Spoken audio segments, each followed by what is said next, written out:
Hello student, এই মুহূর্তে দাঁড়িয়ে আমাদের রাজ্যের সব থেকে গুরুত্বপূর্ণ এবং বড় ভ্যাকেন্সির পরীক্ষা হচ্ছে এই রাজ্য পঞ্চায়েত। কারণ 2024 সালে 6500 ভ্যাকেন্সি নিয়ে এই পঞ্চায়েতের কিন্তু রেজিস্ট্রেশন হয়েছিল, পরীক্ষা হয়নি। কিন্তু এবছর আবার তোমাদের এই পঞ্চায়েতের পরীক্ষা কিন্তু হবে এবং এখানে সবাই ফর্ম ফিল আপ করতে পারবে, আরো ভ্যাকেন্সি থাকবে।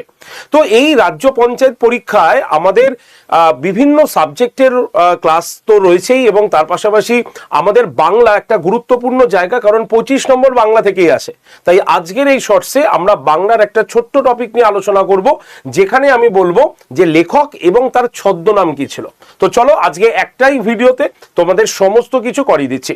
চলো, নাম্বার 1 প্রথমটা কি আছে, শরৎচন্দ্র চট্টোপাধ্যায়, যার ছদ্মনাম হচ্ছে অনিলা দেবী, ভালো করে পড়বে। রবীন্দ্রনাথ ঠাকুর, ভানু সিংহ এবং আন্নাকালী, তার সঙ্গে পাকরাশি।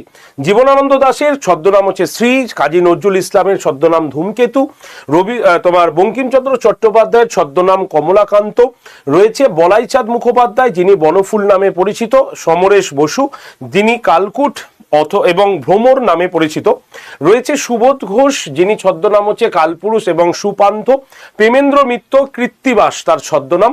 সুনীল গঙ্গোপাধ্যায় নীল লোহিত, এই ছদ্মনামে তিনি পরিচিত। বিমল ঘোষ মৌমাছি ছদ্মনামে পরিচিত। প্যারিচাঁদ মিত্র টেকচাঁদ ঠাকুর নামে পরিচিত। কালীপ্রসন্ন সিংহ হুতুম প্যাঁচা, আমরা সবাই এর নাম কিন্তু জানি। রয়েছে প্রমোদ চৌধুরী বীরবল ছদ্মনামে পরিচিত।